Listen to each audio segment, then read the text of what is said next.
SK पंडित general classes में आप सबका स्वागत है। हम लोग पढ़ रहे हैं डिफरेंट टाइप्स का मैथमेटिक्स। आज पढ़ेंगे क्लास 10 का मैथमेटिक्स ज्यामिति ज्योमेट्री में हम लोग पढ़ रहे हैं त्रिभुज, यानी दो त्रिभुज समरूपता के नियम आज पढ़ेंगे। दो त्रिभुज कब कब और कैसे किन शर्तों में समरूप होते हैं। समरूपता के बारे में पहले भी जानकारी दी गई थी, पहले भी जानकारी बताई गई थी। उसमें पहले जो वीडियो बना था उसमें था, आप लिंक दे दिया जाएगा डिस्क्रिप्शन में, उसे आप देख लेंगे।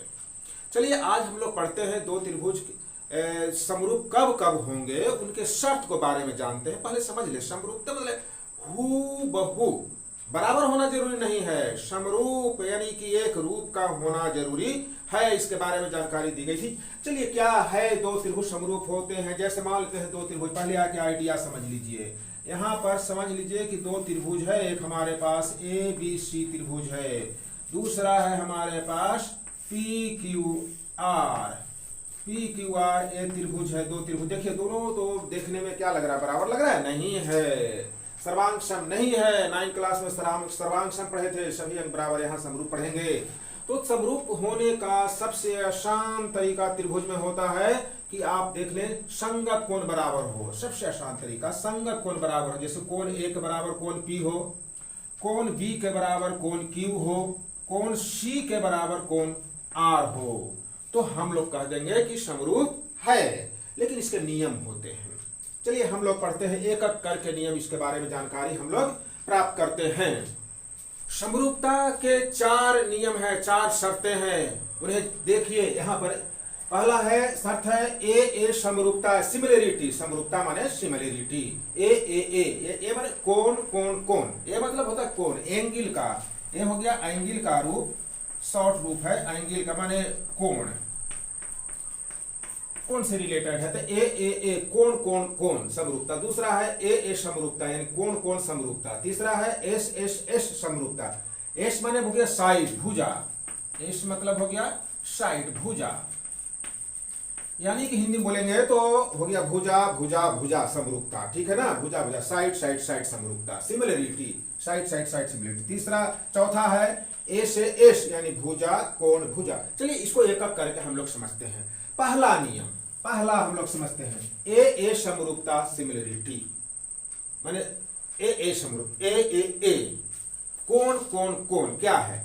दो त्रिभुजों में देखिए नियम को, यहां पर आप देख लीजिए, यहां पर नियम शर्त को पढ़ लीजिए। पहला नंबर का ए सिमिलरिटी का पहला है, एक त्रिभुज के तीनों कोण दूसरे त्रिभुज के संगत तीनों कोणों के बराबर हों तो दोनों त्रिभुज समरूप होते हैं और उनकी भुजाएं समानुपाती होती है। इसको याद रखना है। एक त्रिभुज के दो कोण, दो त्रिभुजों में एक त्रिभुज के तीनों कोण दूसरे त्रिभुज के संगत तीनों कोणों के बराबर हों तो दोनों त्रिभुज समरूप होते हैं। कैसे, चलिए इसको आप समझ लें अच्छी तरह से। मान लेते हैं कि यहां पर दो त्रिभुज है, एक त्रिभुज है एबीसी, यहां पर मैं बनाया। दूसरा त्रिभुज है पी क्यू आर।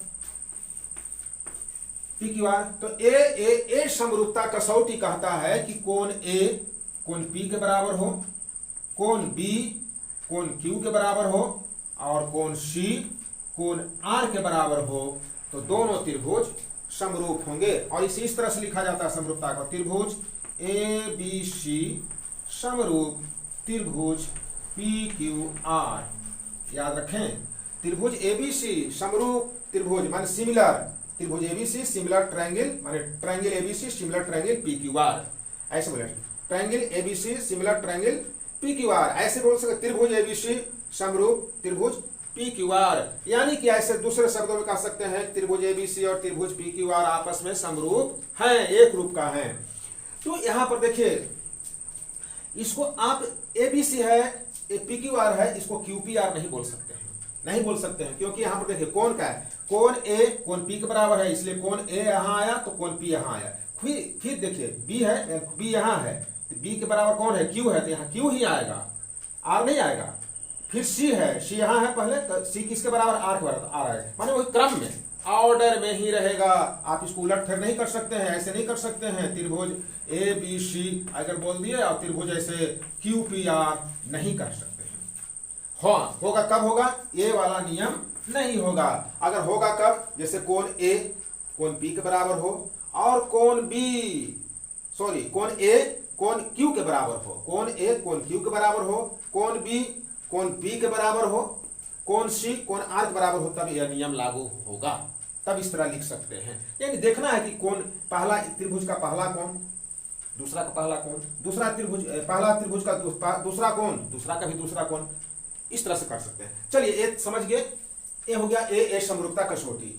दूसरा समझते हैं ए समरूपता। ए समरूपता आपका इसी से रिलेटेड है। ए समरूपता को हम लोग क्या समझ सकते हैं? ए समरूपता को समझिए, इसको पहले नियम को समझ लें। आप देखें यहां पर देखें ए समरूपता का, यानी एक त्रिभुज के दो कोण, एक त्रिभुज के दो कोण दूसरे त्रिभुज के दो संगत दो कोणों के बराबर हो तो दोनों त्रिभुज समरूप होते हैं। यहां दो कोण की बात है।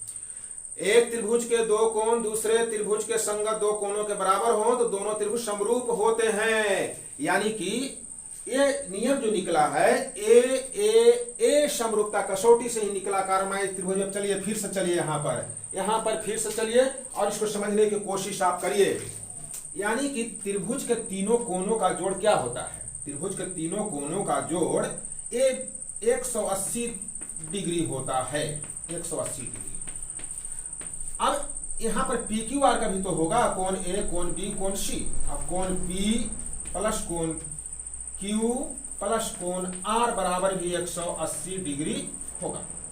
अब 180 डिग्री होगा तो यानी कि देख ली तीनों मिलाकर कोण ए कोण पी के बराबर है, कोण बी कोण क्यू के बराबर है, ऑटोमेटिकली कोण सी कोण आर के बराबर है। इसलिए नियम अगर हम एक कोण छांट भी देते हैं, दो कोण बराबर है तो तीसरा कोण तो बराबर होगा ना। यानी कि ए समरूपता से ही निकला हुआ है ए समरूपता कसौटी, ठीक है ना। यानी कि ऐसे कह सकते हैं, इसको इस तरह से लिख सकते हैं, लिखाएगा तो इसी तरह से।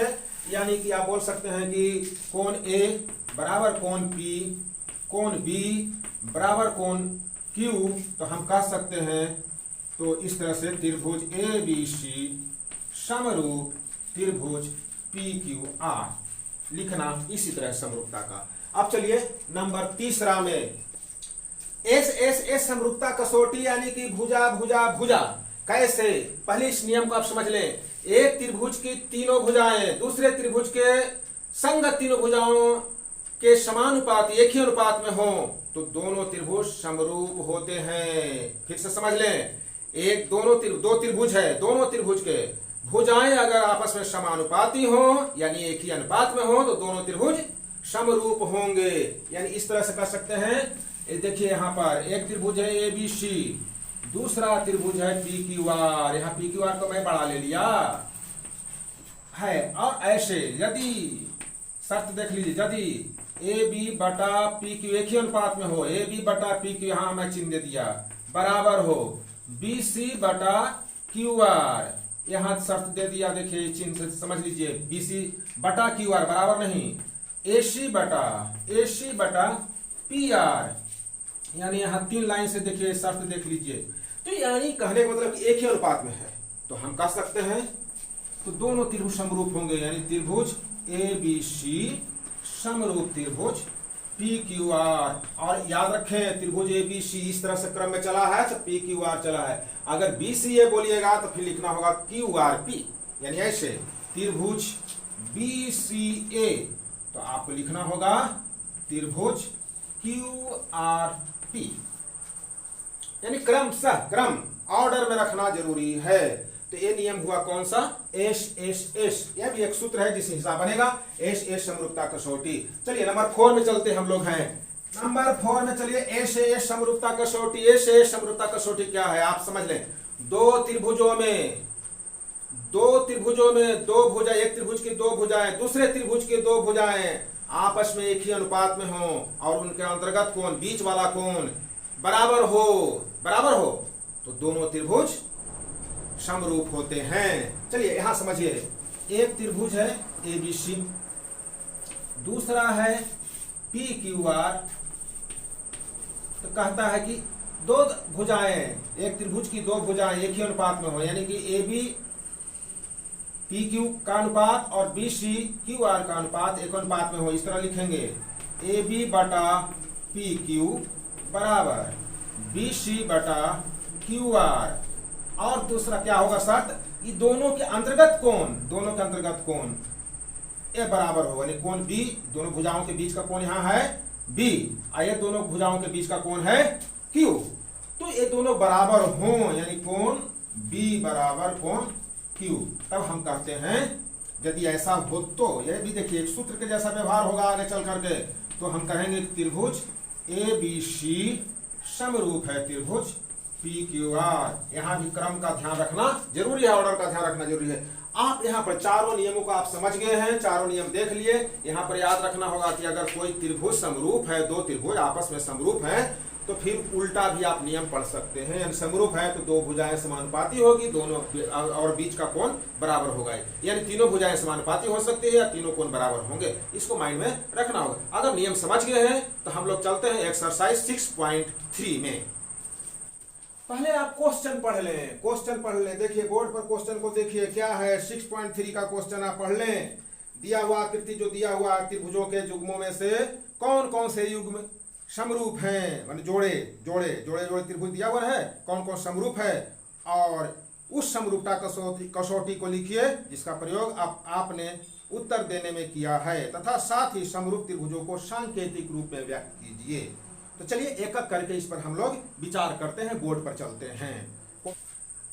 यहाँ पर पहला नंबर प्रश्न का पहला नंबर क्वेश्चन को आप देखिए, दो क्वेश्चन यहाँ पर बोर्ड पर मैं उतार लिया हूँ आपके सुविधा के लिए, समझने के लिए। क्वेश्चन पहले पढ़ चुके हैं। यहाँ चलिए नंबर 1 में चलिए। यहाँ दो त्रिभुज दिया हुआ है, ए बी सी एक दिया हुआ है और एक पी क्यू आर दिया हुआ है। आप देखिए ध्यान से, कोण ए जो है कोण पी के बराबर है, दोनों 60 डिग्री है, 60 है। यहाँ देखिए कोण बी 80 डिग्री है, कोण क्यू भी 80 डिग्री, यानी कोण बी बराबर कोण क्यू है। आप इसे लिख सकते हैं कोण ए बराबर कोण पी, कोण ए बराबर कोण पी। क्यों है आप यहां लिख सकते हैं क्योंकि दोनों प्रत्येक 60 डिग्री है, प्रत्येक 60 डिग्री, इस तरह से लिखे ईच 60 डिग्री। कोण बी बराबर कोण क्यू है, आपको लिखना सिर्फ है, ज्यादा इसमें व्याख्या नहीं करना है। कोण बी बराबर कोण क्यू है, कोण बी बराबर कोण क्यू है, सी नहीं, कोण बी बराबर कोण क्यू है 80 डिग्री, प्रत्येक देखिए 80 डिग्री। कोण सी बराबर कोण आर है, प्रत्येक 40 डिग्री है, इसलिए कोण सी बराबर कोण आर है। देखिए तो इस त्रिभुज का तीनों कोण, त्रिभुज पी क्यू आर का तीनों कोण के बराबर है, तो दोनों त्रिभुज क्या हुआ, ए समरूपता कसौटी से दोनों त्रिभुज समरूप हुए। तो आप यहां लिख सकते हैं, इसलिए त्रिभुज ए बी सी समरूप हो गया त्रिभुज पी क्यू आर। कौन नियम से हुआ भाई, तो यहां लिख लीजिए ए समरूपता कसौटी। चलिए समझ गए, ये समरूप है, नियम हो गया। अब चलिए नंबर 2 की बात करते हैं। देखिए ए बी सी में है, भुजाएं दी गई है, कोण नहीं दिया हुआ है, यहाँ भुजा दी गई है। तो आप देखिए भुजा दिया हुआ है, माने एस तीनों भुजा है, इसका 3 भुजा है, इसका 3 भुजा है, यानी इसमें लागू कौन हो सकता है, ए जिसमें कोण की बात आती है वह नियम लागू इसमें नहीं होगा। तो कौन सा नियम लागू होगा, यहां पर लागू हो सकता है एस समरूपता कसौटी। एक त्रिभुज के तीनों भुजाएं, मान दो त्रिभुजों में उनकी भुजाएं आपस में एक ही अनुपात में हो तो दोनों त्रिभुज समरूप होते हैं। तो चलिए देखते हैं अनुपात में है कि नहीं है। तो आप देखिए ये अगर करते हैं ए बी बटा पी क्यू करते हैं तो क्या आएगा, देखिए ध्यान समझिए, ए बी बटा पी क्यू करते हैं तो क्या आएगा, 2/6 आएगा, यानी कि 1/3 आएगा, ऐसे आएगा 2/6, यानी कितना आएगा 1/2 आ जाएगा, 1/3 आ जाएगा। लेकिन अगर फिर 2.5 बटा इतना करते हैं तो 1/3 नहीं आएगा। तो आप थोड़ा सोचिए कि कौन भुजा किसके अनुपात में हम करें कि तीनों भुजाएं बराबर हों, उनके अनुपात, तीनों भुजाएं के अनुपात आपस में बराबर हों, या नहीं होगा तो जबरदस्ती तो कर नहीं सकते इसमें है। तो देखिए हम क्या करते हैं, ए बी बटा क्यू आर लेते हैं, 2/4 लगे थे, 1/2 आएगा ना, यहाँ पर 2.5 में से भाग देंगे 5 में, कितना आएगा 1/2 आएगा, और यहाँ 3/6 करेंगे तो ये भी 1/2 आएगा। चलिए भाई लिख कर बताता हूँ, यहाँ पर हूँ ए बी बटा क्यू आर लिए, ध्यान से समझिए, ए बी बटा हम लिए हैं क्यू आर, यानी 2/4, देखिए 2/4, इसको अगर आप शॉर्ट रूप में लाइएगा तो 1/2। चलिए ए बी बटा क्यू आर निकल गया। अब हम लेंगे बी सी बटा आर पी, कौन लेंगे, बी सी बटा आर पी। यहां पर हम लिखते हैं BC बटा RP। देखिए BC कितना है 2.5, 2.5 बटा 5। अब इसको अगर आप शॉर्ट रूप में लें तो यहाँ दशमलव हटाएगा तो 50 नीचे हो जाएगा ना, 25 दूनी 50 यानी 1/2, ये भी 1/2 आया। अब तीसरा है क्या, CA बटा PQ लेते हैं। CA बटा, ऑर्डर में ले रहे, क्रम में लेना सीखिए।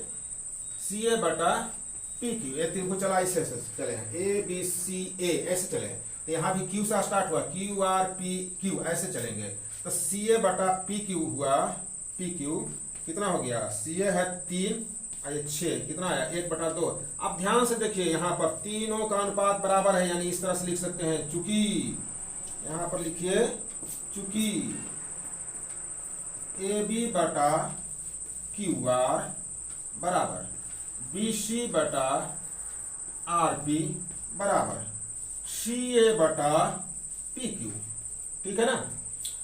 तो देखिए एक ही अनुपात में आ गया, इसकी तीन भुजाएं जो हैं से आपस में एक ही अनुपात में हैं, माने समानुपाती हैं। तो क्या हुआ, समरूप हो गया ना, एस समरूपता कसौटी से। तो ABC त्रिभुज ABC क्या लिखेंगे, त्रिभुज ABC समरूप त्रिभुज QRP कौन नियम से हुआ, एस समरूपता कसौटी, इस तरह से लिख दिया गया, ठीक है। तो ये 2 क्वेश्चन हो गए, 2 क्वेश्चन आओ, चलिए आगे बढ़ते हैं। यहां पर भी जांच करना है कि ये दोनों त्रिभुज LMP और DEF या EFD, ऐसा जो भी बोल सकते हैं, जो ऑर्डर में आ जाएगा, दोनों समरूप हैं कि नहीं हैं, और समरूप हैं तो कौन सा नियम पर है ये बताना है। पहले चेक करिए, देखिए जांच करिए, चेक करिए इसको। कोण तो दिया हुआ है नहीं, तो कोण बराबर करने की जरूरत है नहीं। अब भुजाओं को अनुपात में करेंगे, एक ही अनुपात में लाएंगे। देखिए अगर हम 2.7 है, इसके बटा में माने LM बटा कौन सा ले, इसमें अगर इसमें लेते हैं हम 2.7 बटा 5 लेते हैं, तो या तो फ्रैक्शन में माने 27 बटा 50 आ जाएगा। इसको करेंगे क्या आएगा, 2.7/5 लेते हैं तो कितना आ जाएगा, ये 27 बटा 50 आएगा। जबकि यहाँ पर देखिए इसको अगर 2/6 लेते थे 1/3 आ जाएगा, और 3/6 लेते थे 1/2 आ जाएगा। अगर ये भी 1/2 आ जाएगा, 2/4 लेते हैं तो 1/2 आ जाएगा, 3/6 1/2 आ जाएगा। 2 भुजाएं तो एक अनुपात में है, लेकिन तीसरी भुजा उसके तीसरी भुजाओं के अनुपात एक ही अनुपात में नहीं है, माने उनके अनुपात में नहीं है, बराबर नहीं है। तो फिर कौन सा नियम लागू हो, एक्चुअली भी क्या है कि देखिए ये अनुपात का माने एस रूल को पालन नहीं कर रहा है। तो यानी कि ये दिए गए दोनों त्रिभुज समरूप नहीं है, तो आप चुपचाप लिख दें कि दिए गए दोनों त्रिभुज समरूप नहीं है, क्योंकि कोई किसी शर्त का पालन नहीं कर रहा है।